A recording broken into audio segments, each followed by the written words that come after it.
Hello friends, beautiful life में आपका स्वागत है। एक स्कूल में बगीचे में तेज धूप और गर्मी की परवाह किए बिना बड़ी लगन से पौधे की काट छांट में लगा था। तभी विद्यालय के चपरासी ने आवाज दी कि माली, तुम्हें प्रधानाचार्य बुला रही हैं। माली ने आखिरी शब्द में 5 शब्दों में बहुत तेजी महसूस की। उसे अचानक लगा कि कोई महत्वपूर्ण बात हुई है जिसकी वजह से प्रधानाचार्य ने उन्हें तुरंत बुलाया है। वह शीघ्रता से उठा, अपने हाथ धोए, साफ किए और द्रुत गति से प्रधानाचार्य के कार्यालय की ओर चल पड़ा।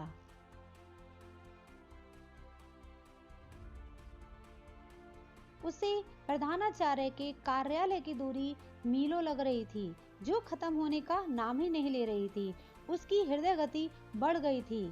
सोच रहा था कि पता नहीं क्या गलत हो गया जिसकी वजह से प्रधानाचार्य ने मुझे तुरंत बुलाया है, क्योंकि वह एक ईमानदार व्यक्ति था, अपने सारे कामों को बड़ी निष्ठा से करता था। पता नहीं क्या गलती हो गई कि अचानक प्रधानाचार्य ने मुझे ऑफिस में आने के लिए कहा है। फिर वह मैडम के ऑफिस में पहुंच गया।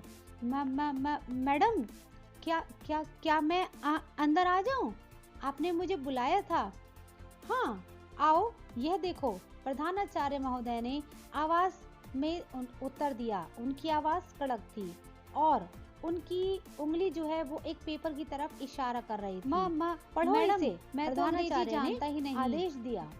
चपरासी ने घबराकर कहा, मैं आपसे क्षमा मांगता हूँ मैडम, यदि कोई गलती हो गई है तो मुझे माफ कर दीजिए। आपका और आपके विद्यालय का मैं पहले से ही बहुत ऋणी हूँ, क्योंकि आपने मेरी बिटिया को इस विद्यालय में निःशुल्क पढ़ने की इजाजत दी है। मुझे कृपया एक मौका दें, मैं अपनी गलती को सुधारना चाहता हूँ। मैं आपका हमेशा ऋणी रहूंगा।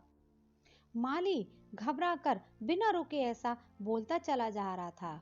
उसे प्रधानाचार्य ने टोका, तुम बिना वजह ही अनुमान लगा रहे हो, थोड़ा इंतजार करो, मैं तुम्हारी बिटिया को कक्षा अध्यापिका से बुलवाती हूँ।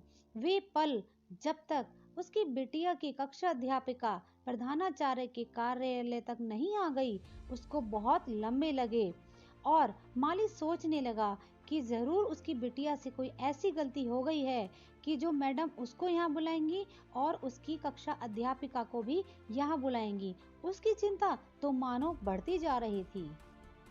कक्षा अध्यापिका के पहुंचते ही वह चुप होकर हाथ जोड़कर कोने में खड़ा हो गया और तब उसकी अध्यापिका ने बोला, हमने तुम्हारी बिटिया की प्रतिभा को देखकर और परखकर ही अपने विद्यालय में पढ़ने की अनुमति दी थी।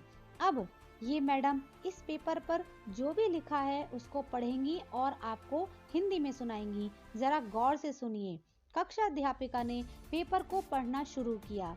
पहले बताया कि आज मातृ दिवस था, यानी कि मदर डे था, और आज मैंने कक्षा में सभी बच्चों को अपनी माँ के बारे में लिखने के लिए कहा। तुम्हारी बेटी ने जो लिखा उसे सुनो। उसके बाद कक्षा अध्यापिका ने पेपर पढ़ना शुरू किया। मैं एक गांव में रहती थी, एक ऐसा गांव जहां शिक्षा और चिकित्सा की सुविधाओं की आज भी कमी रहती है। वहां पर आज भी अभाव है। चिकित्सा के अभाव में कितनी ही माएं दम तोड़ देती हैं, बच्चों को जन्म के समय दम तोड़ देती हैं, और मेरी माँ उनमें से एक थी। उन्होंने मुझे छुआ भी नहीं कि चल बसी। मेरे पिता ही वो पहले व्यक्ति थे जिन्होंने परिवार में मुझे गोद में लिया, पर सच कहूं तो मेरे परिवार के लिए वो अकेले ही व्यक्ति थे जिन्होंने मुझे गोद में उठाया। बाकी की नजर में तो मैं अपनी माँ को खा गई थी। मेरे पिताजी ने माँ का मुझे प्यार दिया। मेरे दादा दादी चाहते थे कि मेरे पिताजी दोबारा से विवाह कर लें और एक पोते को दुनिया में लाएं और उनका वंश आगे बढ़ाएं, परंतु मेरे पिताजी ने उनकी एक न सुनी। उन्होंने दोबारा विवाह नहीं किया। इस वजह से मेरे दादा दादी ने अपने से उनको अलग कर दिया। पिताजी से सब कुछ छीन लिया, जमीन जायदाद, खेती बाड़ी, सारी घर की सुविधाएं छोड़कर मेरे पिताजी मुझे लेकर शहर चले आए और इस विद्यालय में माली का कार्य करने लगे। मुझे बहुत ही लाड़ प्यार से पालन पोषण किया, बड़ा किया, मेरी सारी ज़रूरतों को पूरा किया, मेरे हर पल मेरी माँ की तरह मेरा बहुत ध्यान रखा। मुझे आज समझ में आता है कि क्यों वो उस हर चीज को जो मुझे पसंद थी खाने से मना कर देते थे कि उन्हें पसंद नहीं है, क्योंकि वह आखिरी टुकड़ा होती थी। आज मुझे बड़ा होने पर उसका महत्व समझ में आता है। मेरे पिता ने अपनी क्षमताओं के अनुसार मेरे हर सुख सुविधा का ध्यान रखा और मेरे विद्यालय में उन्होंने एडमिशन दिलाकर मुझे सबसे बड़ा पुरस्कार दिया। यहाँ मुझे निःशुल्क पढ़ने की अनुमति मिली और उस दिन मेरे पिताजी की खुशी का कोई ठिकाना न था। यदि माँ प्यार और देखभाल करने का नाम है तो मेरे माँ मेरे पिताजी हैं।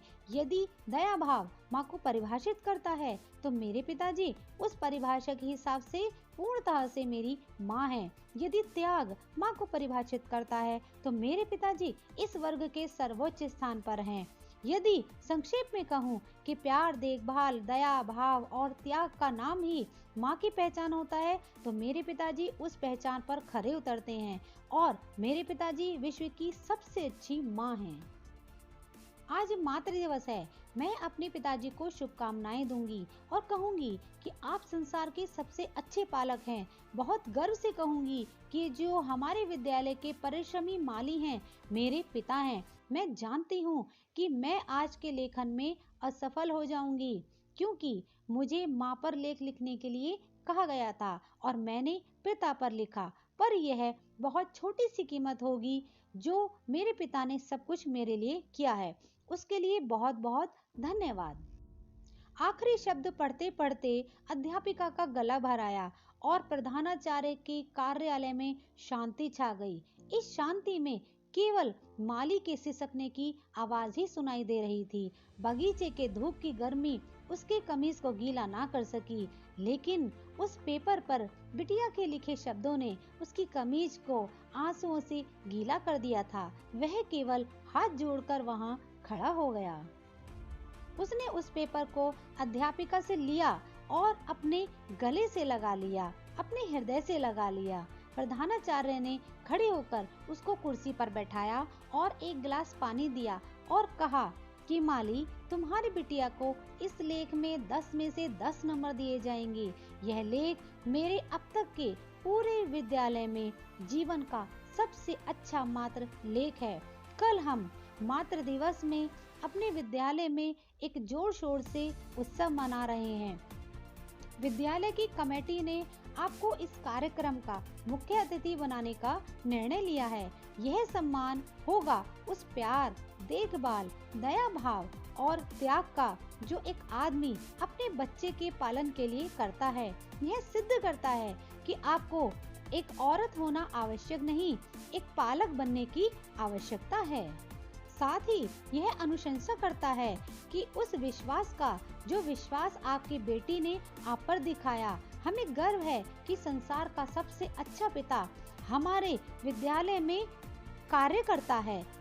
जैसा कि आपकी बेटी ने लेख में लिखा, माली, हमें गर्व है कि आप एक माली हैं और सच्चे अर्थों में माली की तरह न केवल विद्यालय के बगीचों के फूलों की देखभाल की, बल्कि आपने इस घर के फूल की भी हमेशा देखभाल करी और इसे खुशबूदार बनाए रखा, जिसकी खुशबू से हमारा विद्यालय महक उठा।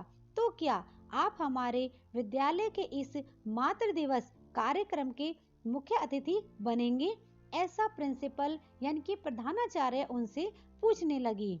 माली रो पड़ा और दौड़कर अपनी बिटिया की कक्षा की तरफ भागा गया और प्यार से अपनी बिटिया को निहारता रहा। उसने अपनी बेटी को गले लगा लिया। यह संसार की समस्त प्यारे प्यारे बेटियों के पालकों को समर्पित दिल को पिघला देने वाली कहानी। दोस्तों, आपको ये लेख कैसा लगा? अगर अच्छा लगा तो कमेंट सेक्शन में अपनी राय जरूर रखिएगा। ऐसी ही नई नई कहानी लेकर हम आपके पास आते रहेंगे और इस वीडियो को लाइक, कमेंट और शेयर करना ना भूलें। अगर आप इस चैनल पर नए हैं तो इसे सब्सक्राइब भी कर लें। ऐसी ही नई नई वीडियो लेकर हम आपके पास आते रहेंगे। तब तक के लिए धन्यवाद। आपका दिन शुभ हो।